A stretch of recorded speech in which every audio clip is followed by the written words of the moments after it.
Project Sapient is a podcast meant to engage our brothers and sisters in the law enforcement and military communities in conversations that we all know we need to have. All opinions you'll hear are our own, are protected by our First Amendment of the United States Constitution, and in no way reflect or are meant to reflect the opinion of any specific agency, officer, or service member. Some opinions may be controversial. Listener discretion is advised. Enjoy.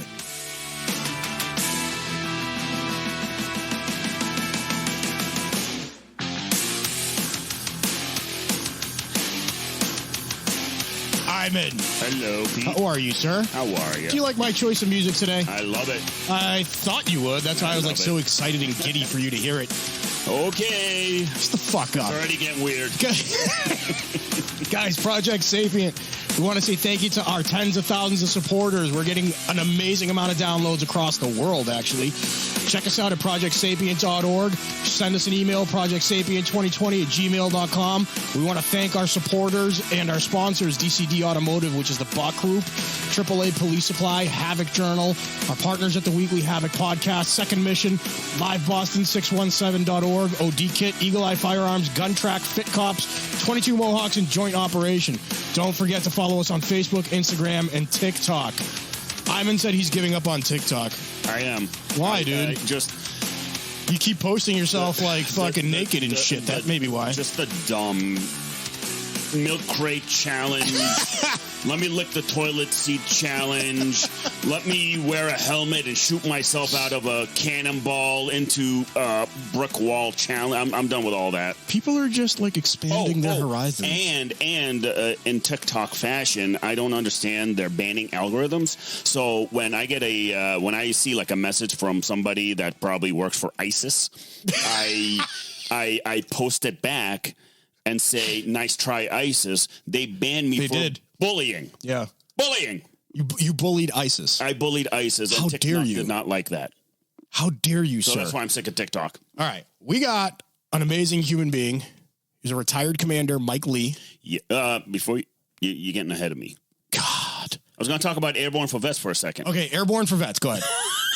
We'll mute the retired commander. Hold on, sir. Hold on. You're getting a little too quick. we'll be. Yeah. So Airborne for Vets, we're only weeks away, literally, almost a month away, actually. Been getting great feedback, and we're going to have a special announcement very, very soon. Are you doing it naked? No, shirtless, with a Spartan helmet.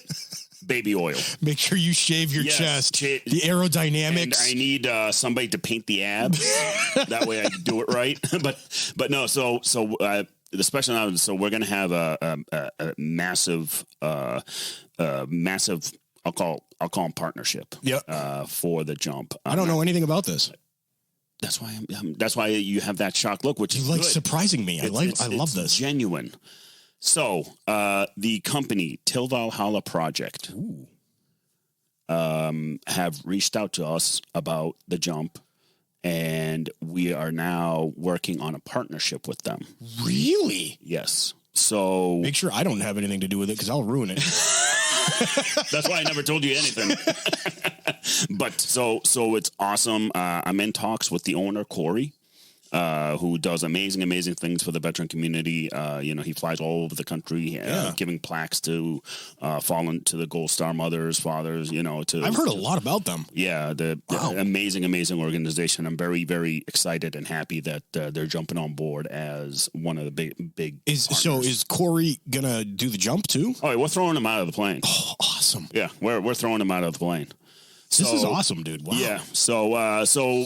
Without further delay, that was the update I wanted to give. Sure, there's anything else you want to talk about before we insult the guy that we have on the phone? Well, he's not on the phone, actually. He's on Zoom. He's on Zoom. All right, let's get that correct. All right, Mr. 3 hours of sleep or whatever you did today. 3.5. There you go. All right. Okay, now we're good. Good enough. I'll sleep when I'm dead.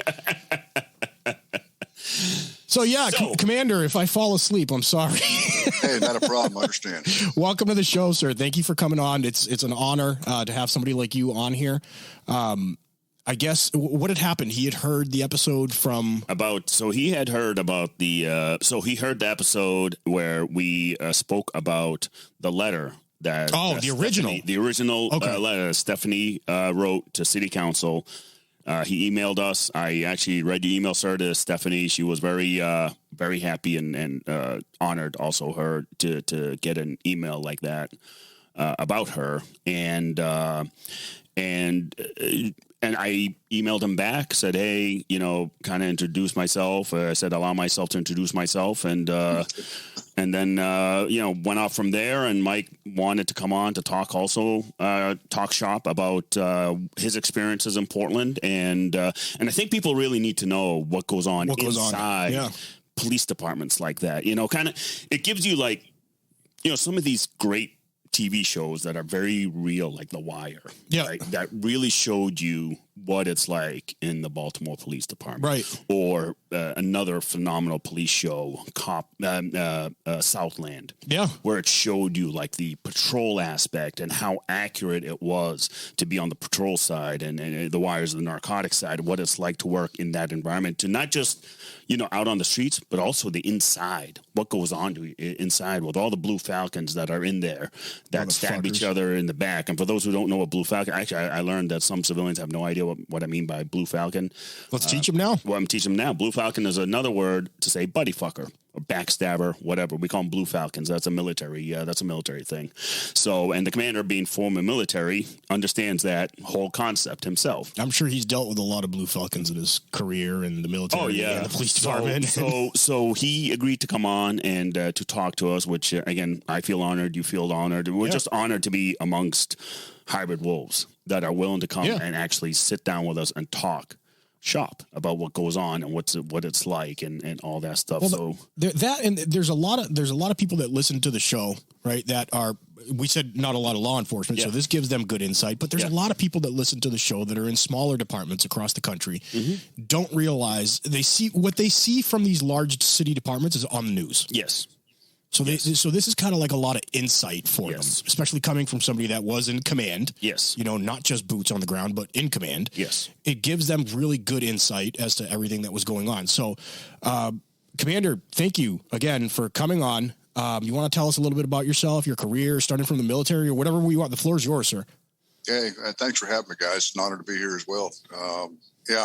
Once I saw your podcast early, I said, you know what, I'm gonna get on it, call these guys and see if they, if they're interested in having me on, great. If not, if they tell me to fuck off, and I'll go about my way.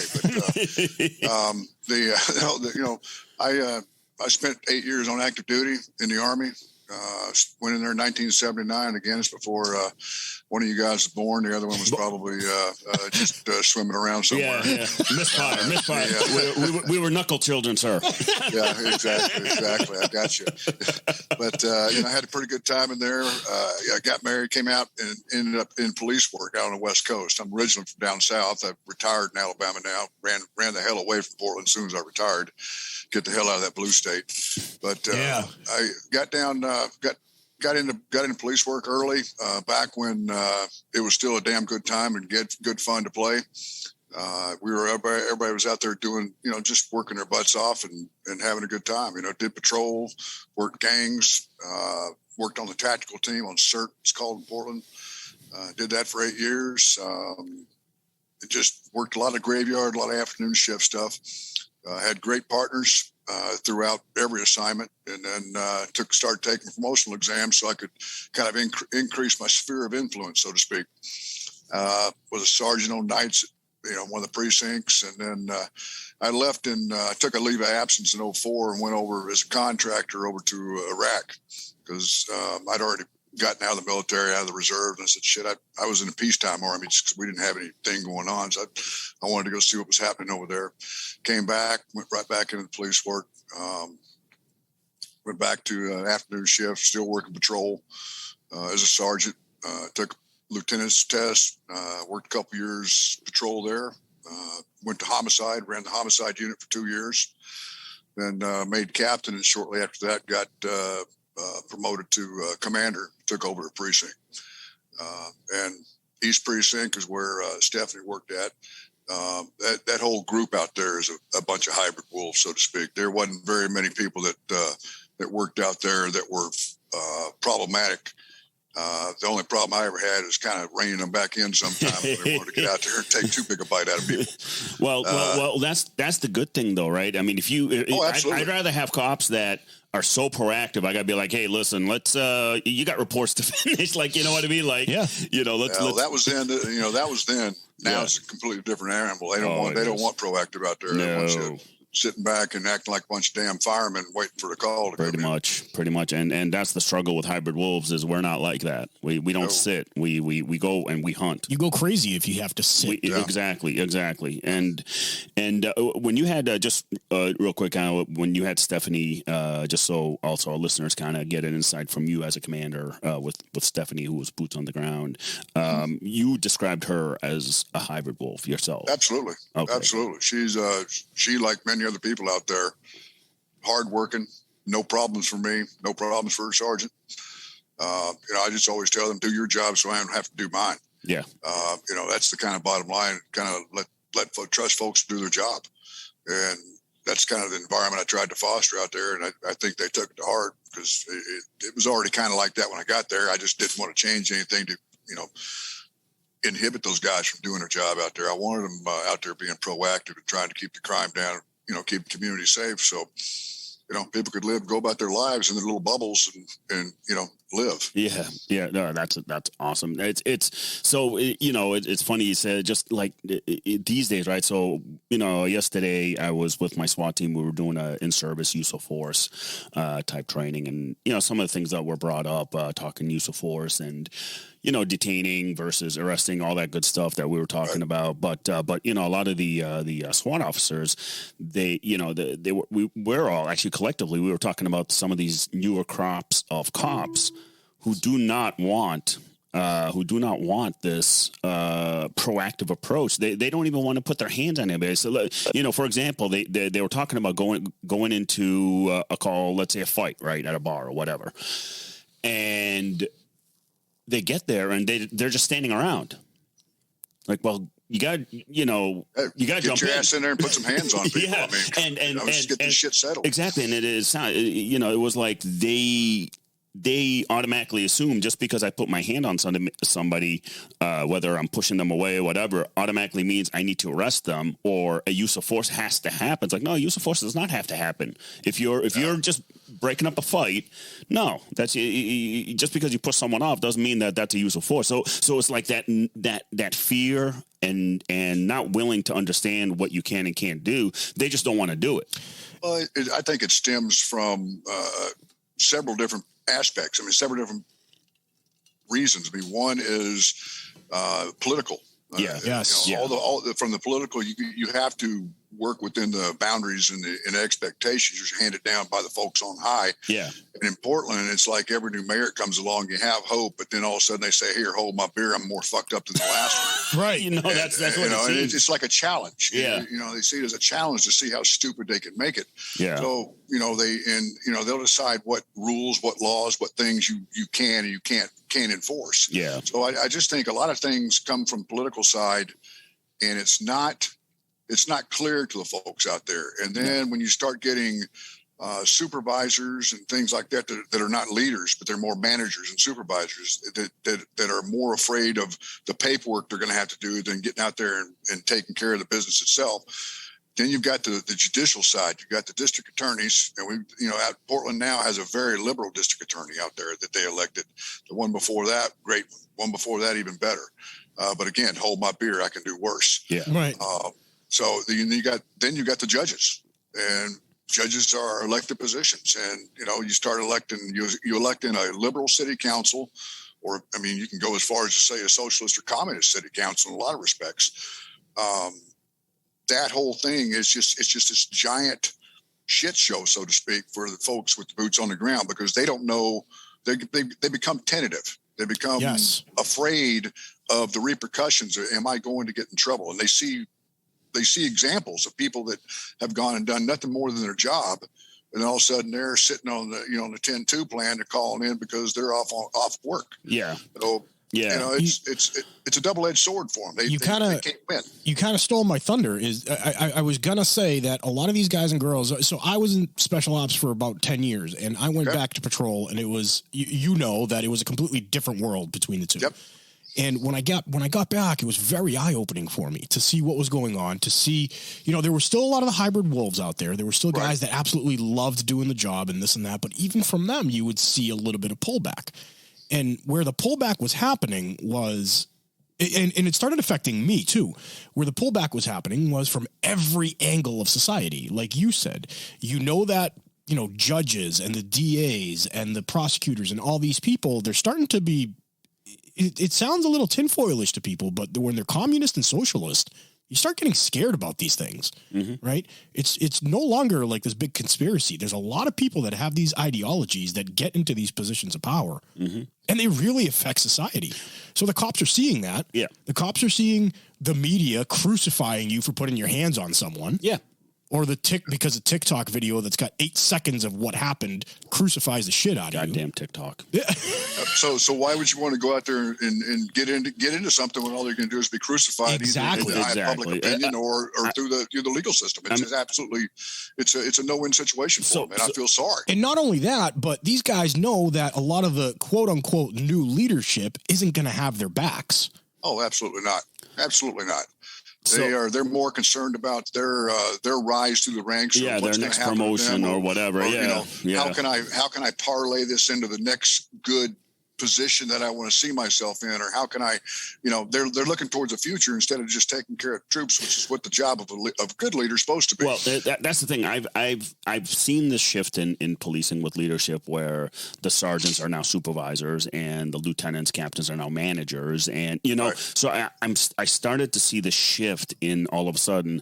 Let's treat policing as a business, right? Yeah. And customer service and all this stuff, and I had a hard time. I still do. I have a hard time with it because that's not the job. Our job is not customer service. Our job is going to somebody at the lowest points of their lives and try to fix it. Yes. Try to help the victim. Because here's the thing. As an investigator, when I'm on my way to go to investigate a sexual assault of a 6-year-old, I'm not there for customer service or business or whatever. Right. I'm there investigating as a patrol officer. When you're on your way to a hot call of a stabbing, shooting, whatever it may be, you're not going over there to I don't know, hand out customer service badges, or you know what I mean? Like policing, you are that hybrid with, you are that protector. You are nice until it's time not to be nice.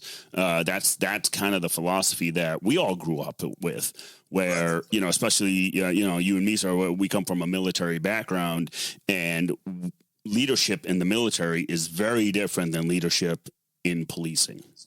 I agree. I agree. And it's very obvious those that have military background. Yeah, we have out on the street and in command. So, I mean, I always talk about my very close friend. He's a deputy chief at my police department. He's prior military, but he has a very, very strong military leadership type philosophy that he integrates into policing, and it works phenomenally well. Right. I mean, he's a really, he's one of the exceptional leaders that, again, few and far between that should be in that leadership type position. Look, I see it as being an outsider and an insider in the police. You have to have a balance of these things. Right. Because, yes, you are still trying to win hearts and minds on the street. Yeah. Right. One of the best attaboys that I've ever gotten in the last 2 years on patrol was from a boss that wrote me up for doing something good. And it was because of my sense of compassion. Yeah. Right. I still got there. I still did what I needed to do. Right. But I still had a sense of compassion. Well, you got to have compassion. And I helped the victims, let's call them. I helped the victims calm down, and I did all that. So there needs to be a balance. And why I say that too is even from the military side, right? The policing in the United States isn't military. No. It's a paramilitary organization, right? It's a pseudo-military organization. So you need to have that balance. You can't have General Patton coming in and fucking ordering everybody around because you're going to have people like me being like, really? No, not going to happen. But you do want the person with the military background, with the structure, with the guy that has been through this shit, with a balanced attitude to come in and lead you. Yeah. So you know what I mean? So that's the thing. Again, lead, right? Not to supervise, exactly. To lead, right? You know, as me, I'm in charge of a plainclothes unit in my city, and I don't see myself as a quote unquote supervisor. I'm not anything like that, right? You know, guys, go out, do your jobs, and you know, whatever. We'll deal with shit as they come or whatever. You know, like I want proactive guys. I want you guys to go out there and do the fucking job because ain't nobody else going to do it. You know, we have a specific mission, and this is what we do. But I know we went on a tangent for a little bit, sorry. No. but I want to cops, right? Yeah, we're cops. I know, squirrels. That's what we do. Yeah. So let's kind of reel it back a little bit by talking about Mike. When did you first become a police officer over in Portland? 1989. 1989. Okay, 1989. So you 1989, you went to the academy, and then what was it like back in that early time when that must have been right around Rodney King, correct? It was before Rodney King. I was actually on the streets when Rodney King happened. Okay. But yeah, I mean, it was back then. I mean, of course, this is prior to any of the social media crap, prior to cell phones, prior to this 24-hour news shit where everything gets blown out of proportion. And like you said earlier, the eight seconds of snippet video goes on the web or on the net, you know, whatever. It was fun. I mean, we were out there doing good work, and like I said, it's a compassionate job. You're out there to help people, but you know, help comes in all forms as well, as you well know. I mean, sometimes help is wrapping somebody up and taking them to jail or to detox or wherever they need to go to put a quash on the situation. Back then, there weren't. The only thing we had on our gun belts was a gun, a radio, handcuffs, and a nightstick. This is before pepper spray, before tasers, before all these less lethal options came into play, and it was hands on.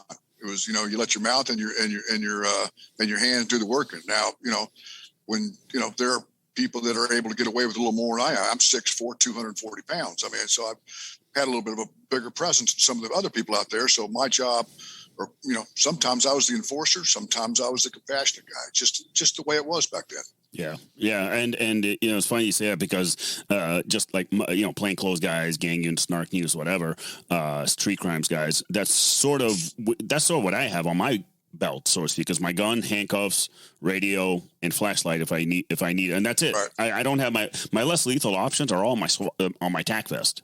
I don't have it. I don't take that out with me.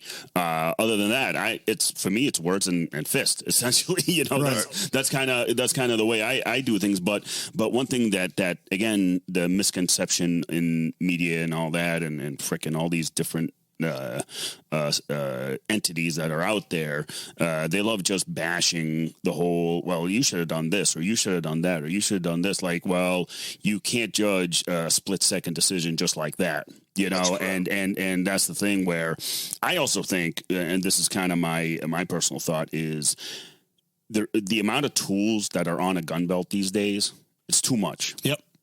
I agree. There's too many options. There's too many options. Think about during that time exactly, and you have that point, that force science. I always talk about. The bad guy has 0.25 seconds to whether hit you, shoot you, whatever it might be. They've already decided to do it. It takes them 0.25 seconds for them to do it. Right. You, on the other hand, reacting to that takes you anywhere from a half a second to a second and a half to react. In that half a second to a second and a half, you're trying to decide and decipher in your mind what the fuck had just happened. Now, what option am I going to go to? Now, I need to radio it for help. And now I accidentally grabbed the wrong tool and used that instead. So the thing is, though, neurologically, physiologically, that's the part that the common civilian does not understand, because one, these days no one fights. Like if I can, people you'll tell you to see if I meet anybody our age, we've all fought, but any of the younger generation is like, you have no idea what you're talking about. You've never been in a fight in your life. And even cops these days, the newer cops, are the same thing. They've never been in a fight in their lives where I have DT instructors telling me that they have to teach someone how to make a fist. And to me, it's back in the day, you'd always find cops down in the gym hitting the bag. Through some type of martial arts and stuff. And did you guys have a two? Especially you, Mike. I want to ask: did you have a 2-minute drill in the academy? Did you have to fight one of the instructors for 2 minutes? We didn't necessarily have to. We did that kind of stuff, but it wasn't called the 2-minute drill. Okay. I mean, it was. Yeah. I mean, there was all kinds. They would come out of nowhere and you had to defend yourself, in a way that's, it's not like, I'm not getting in a street fight. I'm not going to go out there and pummel someone to the ground, right? But I got to control them. So, using some of the tools that they learn, but it does boil down to a street fight. I mean, it really does when it comes down to, mano a mano. It's the way it is. And like you hit the nail on the head, a lot of these kids have never been in an actual knockdown, drag out fight. Yeah. And, when you're too busy thinking about that kind of stuff, it's, I don't know. Here's the thing, like to us, growing up, I mean, I'm sure you were the same way, even though you've come from the Stone Age, but all the fights, we're not supposed to insult our guests, dude. Listen. All right. We're all cops here. All right. We got to have thick skin. All right. Yeah. Keep drinking your purple juice there. Fuck and you, it's a monster.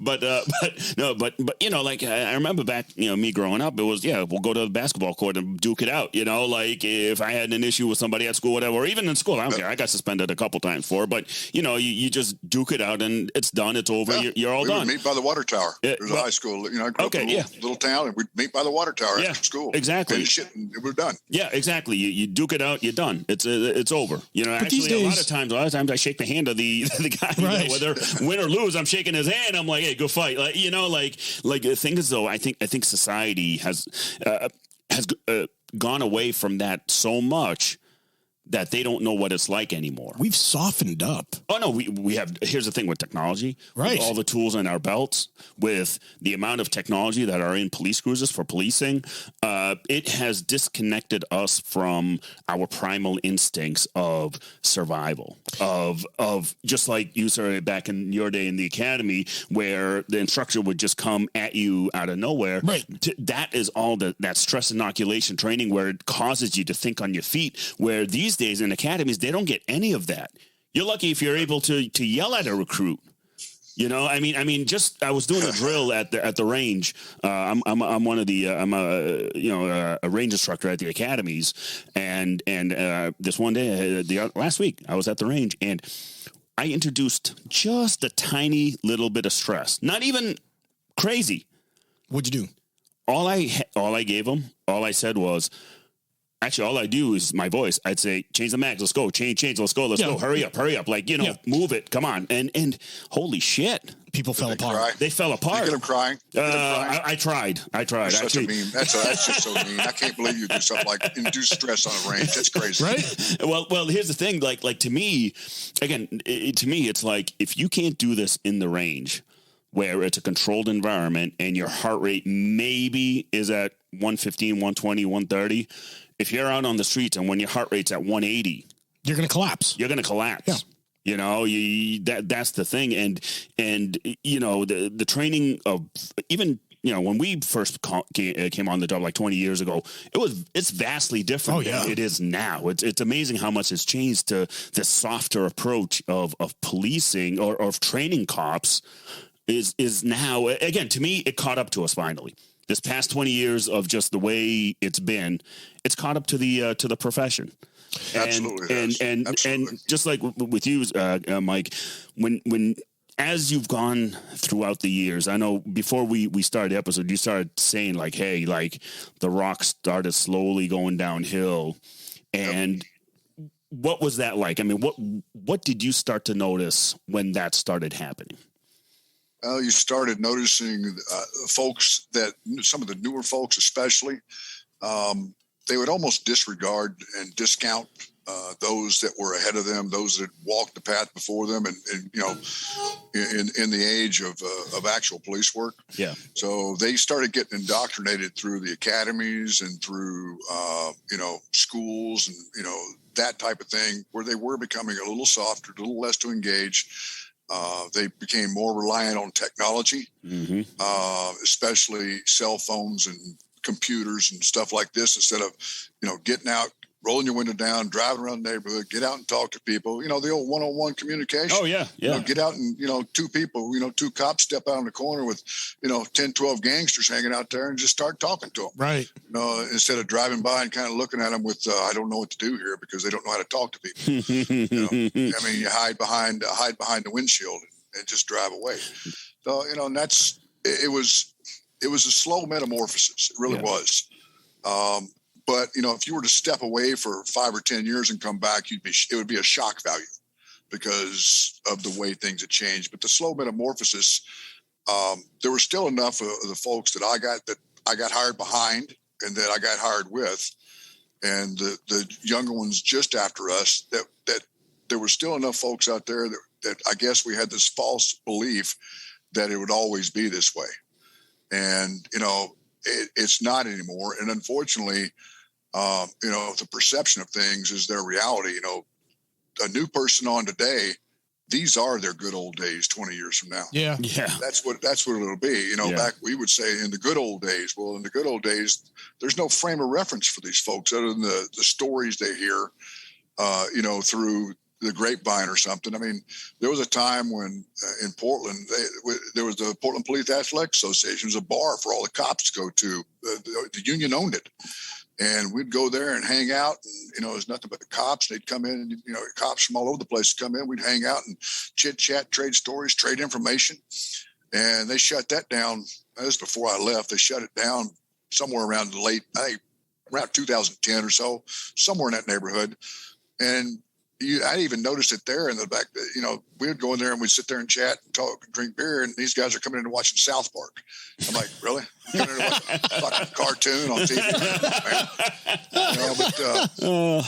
That became an eyesore.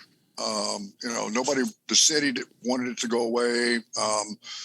And they finally did sell it just because there was a lot of money to be made in that building. It's a great building, great location. But it was just that kind of culture. It just doesn't exist anymore. To the degree it did. There's still some of that culture, but it's more in the retired circle now. You sit around and talk about that kind of stuff, and the stuff that would got you indicted back then, but didn't anymore. Well, it would seem so.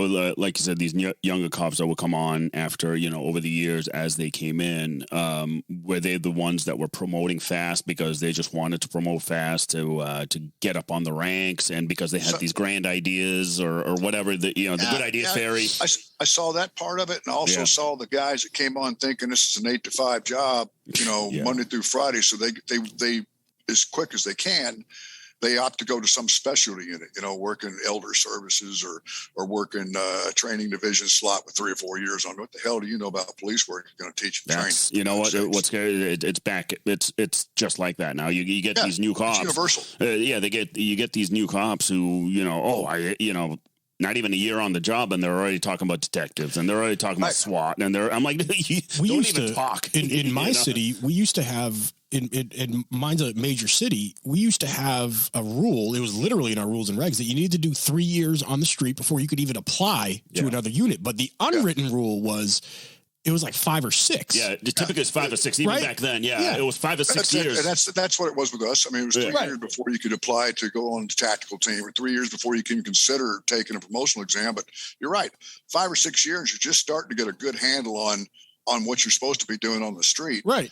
And now you're getting guys with on probation still, getting into some of these units. Like FTOs, right? We have several FTOs on our job who only have a year and a half on the job, and now they're FTOs, and you're like, holy, so much. But that's happening. That's happening universally. It is universal. Because it's not restricted to any one. No, and because that's the scary trend that, again, like you said, that slow roll down the hill that's been going on since your time. Now it's at our time. Right. That's been happening, and it's funny how history just repeats itself like that. And it's like the police leadership should, if they study history enough, should realize, if they had any balls, to say, no, we're not going to have the snowball effect. We're not going to have this rock that rolls down every time to restart the profession all over again, because these days, I think, we're 20, 30 years back now? Oh, yeah. With all this shit that's going on with the new police reform laws and everything that's happening. So, Mike, were you there? Now, when did Portland do any sort of police reform laws, or has that always been? We came under a consent decree. Okay. By the Department of Justice came in. They were putting that whole thing together. I think I'd just become a commander at the time when they came through. It may have been the second time they came through. Yeah. But I remember, these investigators who, work for the DOJ now. The guy that came up there was from New Orleans. I'm like, really? You came from New Orleans, one of the most corrupt fucking cities in the world, in the police world, and you're going to come up here and tell us how to do our job? Yeah. It was, once that stuff started happening is when you could really, really tell it on the street of the disengagement of how the folks were out there. It's like, okay, if everything I do is going to be Monday morning quarterback, people are going to sit there in their damn swivel chairs and judge me without being in my boots, without being there, without having all the facts. And that's the problem, is no one wants to gather all the facts. They don't want to talk to anybody. They just want to sit there and judge you. Yeah. You could see that was a big start of the disengagement piece of it, of where folks are like, fuck it. If everything I do is going to be like that, why the hell am I out there busting my ass? Yeah. Now, you still had a lot of folks out there doing a lot of good work, but there was you could sense it. You could sense it. You could feel it. You could see the differences in the numbers and everything, right? Oh yeah. So self-initiated stuff went down. Yeah. Kind of thing. So let me ask you this, Mike, not to put you on the spot, but as a commander, you're noticing these things with your guys and girls. Is there anything that you were doing to help get them out of that mindset, to help, show them that there is light at the end of the tunnel? I'd go to roll calls. I'd go to roll calls and say, look, guys, go out there and do your job. Don't be afraid of doing your job. If you find something that you're not comfortable with, grab another guy, grab another troop, go with you. Make sure you got a witness with you, that kind of stuff, and emphasize to the sergeants, don't discourage these folks from doing their job. And I think it helped a little bit. I mean, I'd like to think it did. I like to believe that I had some kind of positive impact on that. But it was tough. I mean, you got folks that are, the complaint is like, well, they, who's they? Well, they are the guys in the ivory towers, the city hall, whoever, they aren't going to, they're not going to support me. Well, you don't have to worry about them supporting. We're going to support you here. You do everything that's, if it's legal, moral, and ethical, you're solid. I'm going to back you. I'll back you up. And I did on a number of occasions, and on other occasions, sometimes, they fucked up, but just tell them, say, hey, look, dude, you screwed this up, and here's how we're going to make it better. And we're going to move forward. But it's, you hold people accountable for their actions and let them know that ahead of time. What are the expectations? This is what I expect. I want you to go out there and do your job. I don't want you sitting in it. We're not firemen. You want to be a fireman, quit and go work for PFB, goddammit. I mean, they get you a big old Barca lounge. You can play Nintendo all day long. That kind of shit. But they have a lot of fun. I've been kind of thinking about it. Yeah, if I came back, I probably would be a damn fireman. They work one day out of 3, and you got your electrician on the side, and you're making jack. Exactly. Well. So going back to what you said, sir, the whole, you go into roll calls and you talk and kind of give the guys the pep talk. It doesn't happen as much anymore. It's more these days. Roll call is all about the check the box. Let's do check the box roll call training real quick for a few minutes, and then the lieutenants and the commanders they read off the assignments of the day, and there you go. Who's got a rifle? Who's got a less lethal shotgun? Okay, all right, good. And then you're out on the streets. There's not as much.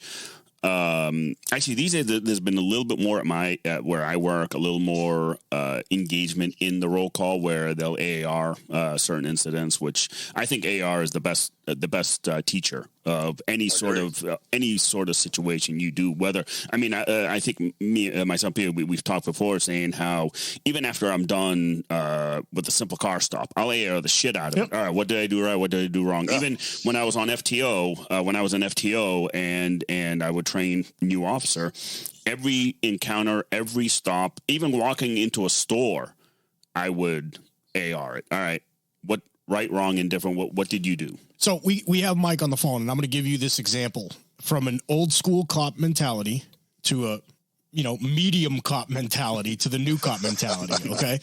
Because I'm certainly not going to put myself on your level. You guys did it right. For God's sakes, you're probably past my level already. No, but so Iman knows this, exactly what he was just talking about. You'd do a car stop and then you would AAR it, or you would back somebody up and then you would AAR it with a buddy of yours.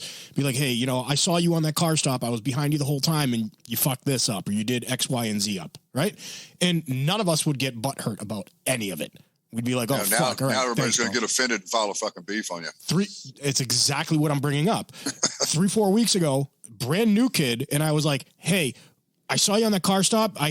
Obviously I was going to, do what I had to do if the guy fucking came out with a gun or anything that. Yeah. But I said to the kid what he did wrong, what I thought he did wrong. And I even said it in a nice way. I was like, if it was me, I would have done it a little bit differently. Yeah. I'm not sitting here dogging you, but I'm just saying that, I saw it. Yeah. He went and complained.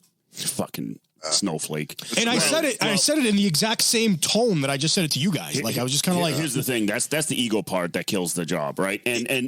But that's that 80-20% split. Now, if that cop was a hybrid wolf type, he will take your advice to heart. Oh yeah. He would have been like, oh fuck. I could have done this or I could have done that. Exactly. I learned early on. I mean, when I got on the tactical team, we would call debriefs. We call them nut cuttings. Oh, big I mean, we really get in there, and if you fucked up on that team, I mean, you're going to hear about it. And if you got butt hurt, then okay, there's the fucking door. Yeah, right. Exactly. That's the way it is. We don't need that shit here. No. So I kind of, and all the guys I worked with, my partner on the street for about 6 years was on the team at the same time. We got on the same day, and we worked a lot together, and we would go out there and we'd train folks, try to take some of that tactical training. We'd train them. And if we saw them fucking up out there, we'd say, hey, look, you didn't even clear that corner when you walked around there. Come on, man. I mean, chances are nobody's there, but what if they are?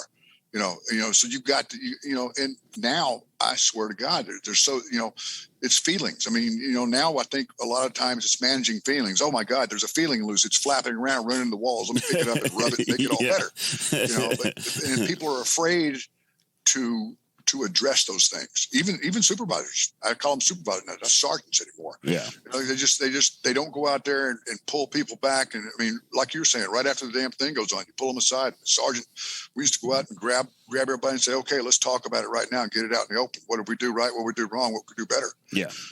So, but you're right. That's kind of going by the wayside because of feelings. Well, the thing is though, like I come from a military background. You come from especially on a tactical sense and a military sense, a combat arms type sense, where it's life or death for us in the military, and even this job.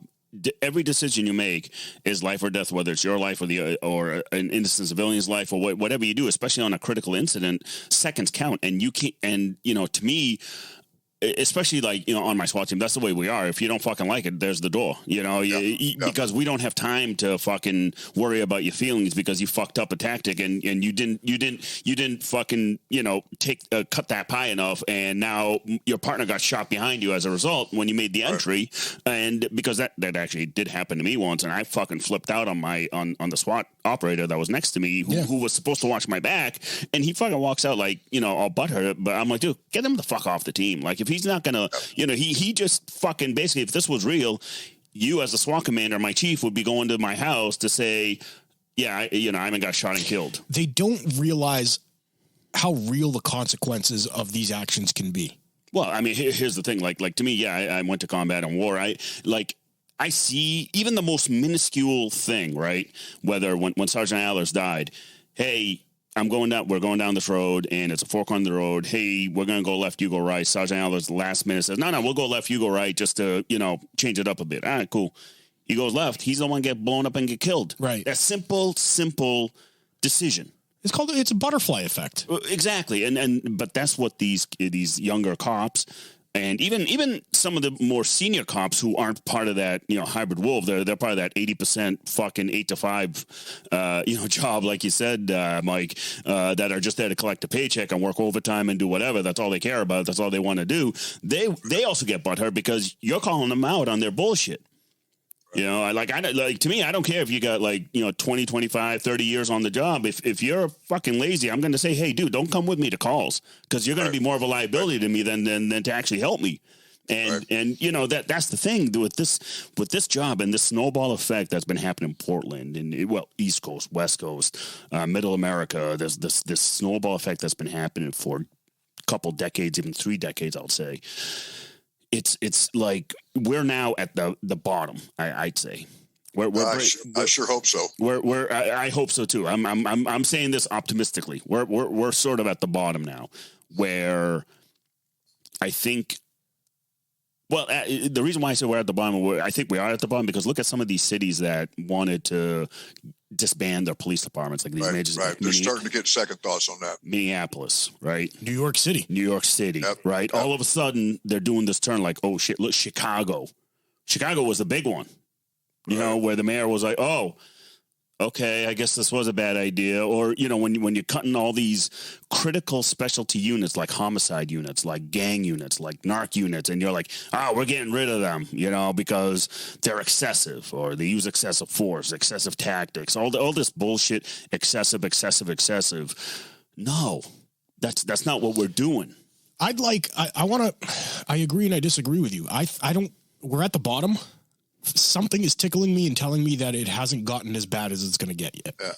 I think the biggest thing that I've seen, at least while I was there and from the outside looking in, is that criminals, they don't respect the police, but they have to fear the police. Yeah. They have to fear going to jail. They have to fear the judicial system.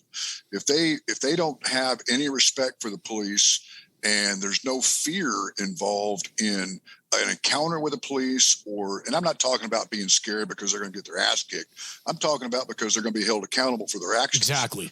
And that is the biggest thing. The accountability piece has gone completely off the charts. It's gone. There's no personal accountability anymore. You know, there's the riots in Portland. There were hundreds, if not thousands, of arrests made during that year. And only a handful were ever prosecuted. And if they were prosecuted, hell, they were back on the street before the damn reports were written. I think Stephanie did say, like, what, 10% she said out of like the 1,000. And it was maybe if they got charged. She said one of them got maybe like probation or some bullshit, like community service. And we're talking about assaulting the police, throwing shit, throwing Molotov cocktails at the police. Back 30 years ago, you'd have got shot throwing a Molotov cocktail. Deadly weapon. That's deadly force right now there. It's like, it's okay. It's just, when the RRT, the Rapid Response Team, all up and, jointly stopped doing what they were doing is because they had no support from City Hall. They had no support from the community. That was actually a pretty big deal. They had no support from anybody. Yeah. The DA wasn't prosecuting. The judges were letting people go. The city, the mayor and the city council are out there saying, we can't treat citizens of Portland. Those aren't fucking citizens. Those are criminals out there doing criminal acts. Right. And if you're going to let them do that, then what do? You embolden them. Let's just go do more. So let's go into kind of what you heard from your troops. I know you say you retired in 2013, but I'm sure you still talk to a lot of your fellow troops out there that are still doing the job. What did you hear that was going on the ground from your guys? Like some of the stuff. Kind of what I was just relating to is that they were having their hands tied. You can't use gas. You can't use impact weapons. You can't use less lethal rounds. It's like, okay, how are we going to control a riot when in almost every night there was a riot declared? Well, if a riot's declared, we're talking felonies. We're talking arresting people for felony charges. Yeah. And if you are limiting our ability to go in and put hands on or disband people because you're not going to let us use chemical munitions, how the hell are we going to do the job? Yeah. And this went on night after night after night for over a year. Yeah. And finally, they just said, we've had enough. If you're not going to support us, if you're not going to be there for us, if you're not going to let us do our job, why are we subjecting ourselves to this bullshit? Here's the thing. I blame not so much the city leaders were fucking awful anyways, but I blame the police leadership for allowing that. There's a piece of it right there. They have a large piece of responsibility there. Yeah. Because if you're going to subject my people to this and not let us do our job, I would have pulled them off the damn street. Well, here's the thing. Like I always go back to Commissioner Gross, when we had our Antifa riots in Boston, and he did an outstanding job. Absolutely, he did. Standing up to the city council and the mayor, and him going over the radios, the citywide radios, telling every cop, hold the line, essentially. Great job. I'm proud of every single one of you for what you do. And basically he told city council, stay in your lane. I'm going to deal with this our way. You know what the difference was? The biggest piece of that right there is why the folks in charge now don't do it. They don't want to lose their job. Yeah. Chief is an appointed position. It's not an elected position. They don't want to lose their job. Because you go in there and stand up like that in Portland, you'll be reverted to captain and be sitting in records division or running the evidence unit somewhere. But here's the thing. Even if that happens, right? No balls. Yeah. Here's the thing. Even if that happens, right? Even if you, as let's say the police chief in Portland, right, and or is it a chief or a commissioner that runs chief? Okay. Well, the mayor is the commissioner. That's what I was going to get to that in a minute. We'll get to that. Yeah. No.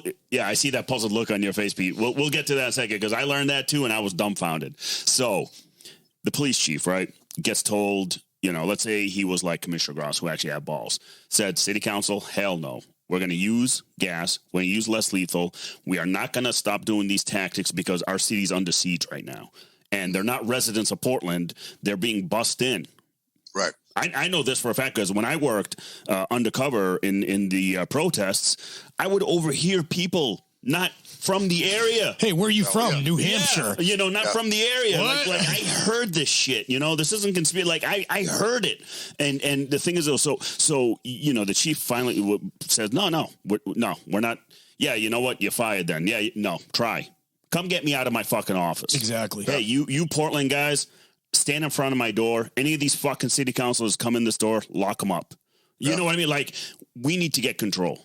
So wait, explain to me what's going on with the mayor and the commissioner. Okay, so let's. I'm like itching now. So explain that, Mike. That way you the commissioner, ever since, that's the form of government that was put into place. You have a mayor and 4 other council members comprise your city council. The mayor is always been the commissioner of police by position. The mayor is a position, and the other commissioners have the fire department, the water department, all that other stuff.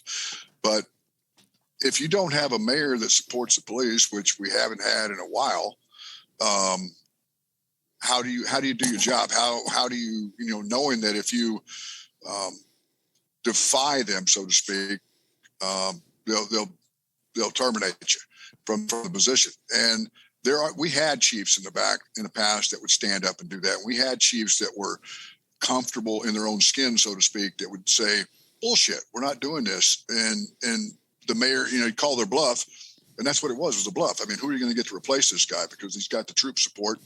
And the next thing you know, the city's in disarray because you've got the blue flu going on or whatever. Yeah. Never happened, but just because cops ain't gonna let that happen. Well, that's the thing. Like here's the thing. Again, as a leader, when you are a very good leader and your troops are behind you, your troops will not let you walk out that door like that.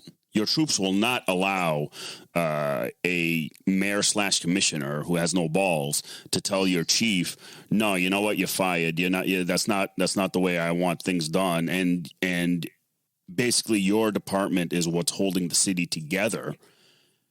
I find it very hard to believe that the troops will allow that to even walk out the door. Just knowing cops how we are. Yeah, and that's easily mitigated by the mayor. The mayor puts in someone that's weak. Well, someone that they know that they've got in their hand. It's like, okay, I will make you chief of police if you do X, Y, and Z. Well, that's the thing, though. It's that manipulation. It's that almost like I know it's kind of maybe too extreme to call it like this internal coup inside the police department, right? Where the mayor. Again, let's talk foreign policy wise, right? Like if it's a foreign, it's crazy that to even think of, because I lived it outside the U.S. when I was growing up, where these dictatorships get installed. Right, because they need certain types of leaders in these positions in order for the country to basically fall apart or go a certain direction. So let's put little old country of Portland, right? We'll call it a Socialist Republic of Portland. Yeah, we'll call it that. Socialist Republic of Portland, right? So you've got Moscow, Alno, Willamette. So you have that. So you have Portland police, who is comprised of really good individuals, good cops, hybrid wolves doing the job, doing this, that, the other. You have the mayor who's got his own agenda right up here, right? Got socialism in his or whatever ideology he wants to install. This chief says, no, I don't like you. I'm not going to do that. And that's going to be detriment to society as a whole, because we know we have the pulse of society right on our thumb because we see it every day. Right. Said mayor removes that police chief and installs one of his own. Yeah. Yep. It's simple, simple dynamics. I mean, you think, again, foreign policy wise. It's a perfect analogy. It's exactly what happens there. But again, I go back. Well, we're not a foreign country. We're not this. We're not that. We are essentially the blue line between order and chaos, and we have to live by that code.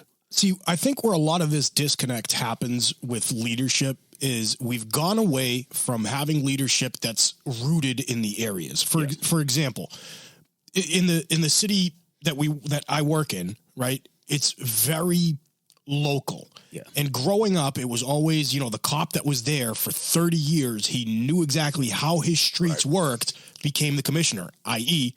Willie Gross. Yes. Right? Yes. He was a cop's cop. Yep. He was every unit you could imagine, except for special ops, and he knew the way the city worked. Yeah. When you start arbitrarily bringing in, an outsider, for example, the new mayor of the city has no idea how this city works. Yeah. She came here from Chicago, became a city councilor for like 2 years, and that was apparently enough to know how the city works, and now is the mayor. Yeah. How the hell does she know? And I'm not saying that in a disrespectful way to her, even though I don't like her, but I'm just trying to be fair. I would rather somebody that's grown up and has gotten in a street fight and has bled on the street know how the city works, and then they're given the positions of power, and they're the ones that are able to appoint the Mike or the Iman or the Pete that knows how the streets work. Yeah. Why I'm coming into that is a lot of these things with the riots, nobody ever bothered asking the residents what they thought about the riots. Oh, no, they'd right. Again, the whole thing with Portland, with that retire, rehire bullshit, where they said, oh, you attacked Portland residents. I was like, you know what? I bet you if you walk to any Portland resident, did you get attacked by any cops? Exactly. The silent majority would say no, and most of those folks weren't residents. Like you said, They bust them in from everywhere. I mean, they're well funded from the various Soros-backed sites. Yes, that paid those. I mean, you can't sit there and riot every night and not have a job. That was their damn job. No, well, there's funding that's necessary to keep these things going. Like me and you said, I think it was with Stephanie. We saw videos of people getting paid. Hey, go do this. Like we saw the videos. They're out there, and the thing is though, with these types of entities all the time infiltrating the police ranks over and over. And like you said, Pete, it's that death by 1,000 cuts. It's like that slow, methodical. Yep. We see it. The hybrid wolves see it. We see it all the time. Part of our obligation as police officers, as former police officers, and as guardians of society is that we need to empower the public and let them know that they have a voice. Absolutely. Because when places in the city of Boston started seeing some of these rioters and we're like, we don't like this. Yeah. What the fuck is our police doing about it? Yeah. That empowered the commissioner to be like, oh, now, you know what? We're not going to allow this shit. Yeah. We're going to bring out 200 cops to quell this shit. Oh, he brought in every single regional SWAT team. Exactly. It was awesome. I've never seen a convoy other than Boathouse and Speed Bump getting killed. Yeah. Boathouse didn't get killed, but Speed Bump did. But I'm talking about the Boston Marathon bombings. That's the nicknames of the two terrorists. I'm sure you've heard those. But I have. Okay. All right. So the convoy of SWAT trucks on the way into Boston for the Antifa riots was amazing because that was Billy Gross's call. He called every agency in the area because he wanted to show a force. But that's because his residents spoke up. And we want the reason I'm saying that is because we have a lot of civilians that listen to the show is that you guys listening to this, you have a voice. We work for you. Yeah. More than you know. More than you know. Their voice is in the voters' ranks. They have to vote in people that will sit in the city council and the mayor's office that want to regain control of the city. Yep. They want to instill a sense of community safety and goodness back. When I first got to Portland, it was a vibrant and beautiful town. You wouldn't hesitate to go downtown at night and enjoy the nightlife down there. Now it's like going into a fucking demilitarized zone. I mean, there's shit boarded up and garbage everywhere and shit bags all over the street. So, you know, I hope it's at the bottom, like you spoke about. I hope we're at the bottom of the trowel, but I'm not sure if we've hit our ass on the sandbar yet. You know what's gonna. I mean, it's unfortunate. It's going to take some major event like Boston Marathon bombing. Yep. It's going to take some major event like 9/11. It's going to take some major event where people will wake up again and be like, "Oh shit, there are real threats out there." Something to galvanize the people. Yeah, exactly I say it all the time, and one of my friends calls me Debbie Downer all the time, and I'm not trying to be a downer, but it's the way, I guess, how I was conditioned is people do not change their behavior unless they're pained. Mm-hmm. Mm-hmm. Unless they go through a good amount of pain, they're never going to learn. But here's the thing. So there's a great, I don't know if it's Jordan Peterson who said this or who said, but I've been hearing it a lot lately and I love it. It is tough times create tough men. Tough men create soft times. Yeah. Soft times create soft men. And I love that. It's cyclic. It's cyclic. Exactly. And now we're at a point where soft times made soft men, and now it's going back, and where it's going to take the hybrid wolves like us, you know, that are talking right here, to be the tough men that we are, to bring it back, because tough times are coming. All right, so we'll wrap up right now, but you know, we need to go back to being that tough men where we can take care of each other and take care of our communities, and that's where we got to be. Commander, thank you. If nothing else, take care of each other on the streets. That's all you got to do. Yeah, absolutely. Exactly. Take care of each other, watch each other's six, and be careful out there, guys. Yeah, thank you, Commander. Yeah, Commander, really, we really appreciate you coming on. We're not going to hold you on any longer, so you can hang up when you need to, and me and Iman can fucking argue about stuff. All right, well, you guys don't do anything fucking weird to each other. at least not with the Zoom camera going. Yeah. Deny. Yeah, exactly. All right, well, I enjoyed the hell out of it. Yeah. Thank you, sir. Hopefully talk to y'all later. All right, have a good one. Yep. Bye. Man, what an honor to have him on. Yeah, dude. yeah. No, it was definitely good to have him on, and he definitely did. I mean, he was one of those back in the day cops. Yep. So that's what it's all about, dude. You know, and you know, hard chargers and doing the job right. You know, and that's it. So, and having somebody's insight too, and I love the fact that we can get a lot of these people on, not just for our brothers and sisters, but for the public too, that are getting to get the mindset of some of these old timers and the new timers and the medium timers, like I call us. Yeah. You know what I mean? Because we're not new. Yeah. But dude, what an awesome episode, and I love the fact that he reached out to us. Yeah. Guys, Project Sapient, thank you for making us the #1 military and law enforcement podcast on the planet. ProjectSapient.org. I want to say thank you to our supporters, DCD Automotive, AAA Police Supply, Havoc Journal, our partners at the Weekly Havoc Podcast, Second Mission, Live Boston, OD Kit, Eagle Eye Firearms, GunTrack, Fit Cops, 22 Mohawks, and Joint Operation. Don't forget to follow us on Facebook, Instagram, and TikTok. We want to say thank you again to our tens of thousands of listeners. Stay safe. Stay sapient.